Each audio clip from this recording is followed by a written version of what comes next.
So before I go on my trip, my tires were kind of messed up. At least my back tire was, my front tire not so much. But I figured if I was replacing the back one, I should replace the front one. And then I went a step further and decided that since I'm biking about 1,400 miles, I want durability and I don't want to have to deal with the flake flat. So I figured I'd make my tires tubeless. So this is the process of me doing that.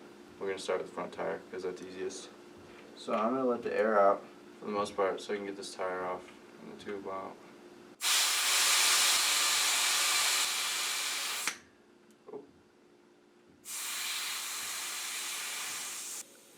There we go.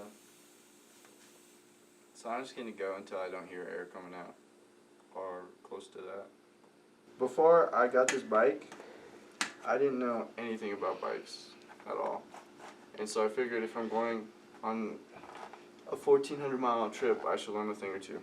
And so I went to this guy named Ryan, and he taught me how to change my tire and what like most of the stuff was. And so if I needed to change my tire, I could do it now, but we're just going to avoid that problem altogether by making these tubeless.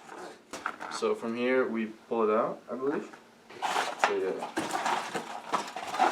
we pull the tube out. And we set that aside. Then we can take the tire off. Now we got our ring, or a rim. So when I was doing my research, I bought tubeless ready tires, but I didn't know necessarily that the rims had to be tubeless either, because every article and video that I watched said you can convert nearly anything to be tubeless. So I'm not too concerned, but definitely if I mess up, we know what the problem is.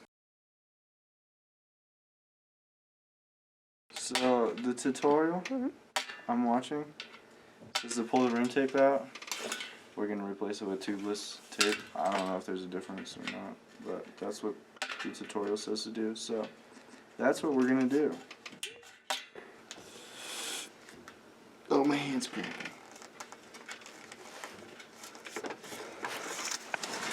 Look at me go, dude. I'm the best. So yeah, next step is cleaning the rim. But it says to use it with like a non-oil based cleaner. I don't really know what's oil based or not, so I'm just gonna use Alpha, which is the cleaner we use here at work, and I hope it's not oily.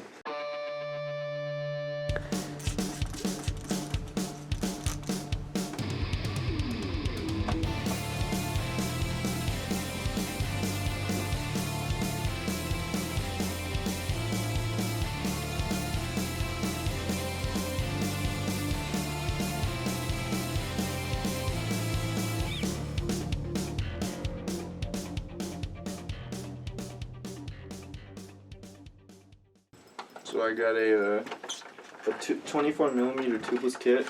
I don't know how wide my frames are, so if the tape's too wide, we'll have to cut it down or something. My tape looks too wide, and the guy said that it might interfere with the bead seat, which I don't know what that is. If my tires don't work when I'm out there on the road, this is why. The guy in the video said to start at least one spoke hole away from the connection hole and to make sure it's tight, because if it's messed up, I won't get a good seal when I try and make it tubeless. So let's hope this works.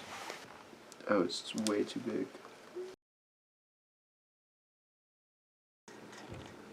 So we've moved over to my bike, and I'm just going to set it in the front fork so I can just spin it, ideally, instead of trying to hold it in my hand and do it at the same time. It's definitely not going to look as nice as the guys in the video, but I think it'll work, hopefully. So we're just finishing up. I got the whole first layer done, but like, look at how much that's hanging off. How easy that is to like, well, it doesn't feel good to me. I'm going to use this drill bit to poke a hole through here and hope that it's not too big of a hole that my valve can't cover it.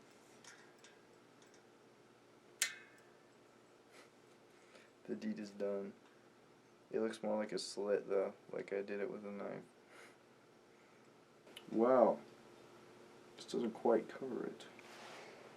I can see like a little slit coming out over here. Okay, so we threw a different top. We threw one of these tops on the valve and an O-ring and a different nut. I think it's the top is just big enough to cover that slit, but it might still leak. We'll see. If it does, we will go back and retape it.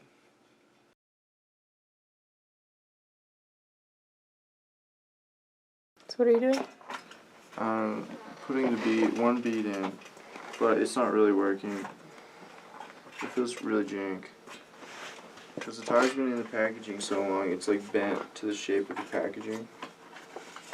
So it feels super jank. Alright, so it says for my 29-inch tires, I need about 3 to 4 sealant, 3 to 4 ounces of sealant. And this is 8 ounces, that's what it says on the bottle. So we're gonna pour about half of it in the tire. A little bit more? Yeah, no, that's good. Better to be less than half. Right. Yeah. So then the guy said, like, rotate it. Slowly so the sealant stays on the bottom. And then when it comes around, we'll put this on this bead that's not in yet. Put it in.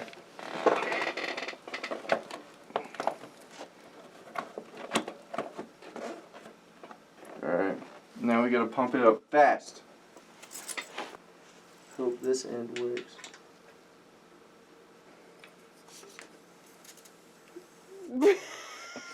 I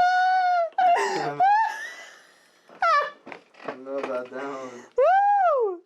So after about 10-15 minutes, I figured out how this Presta valve works, and I should be able to pump my tire up.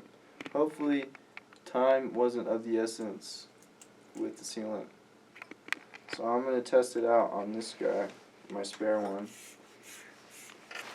So Presta valves work different than Schrader valves. Schrader valves, you have like a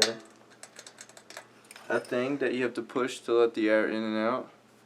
And in this one, you just unscrew the lid, tap it once to make sure that the air flow can go. And so this is what it looks like when the airflow can go. It comes up and down. Comes up and down. You can screw it on. And then no air will come out. And no air will come out. Or go in. So yeah, so you can unscrew it, throw this on there, make sure that's working. And now we'll pump my tire up.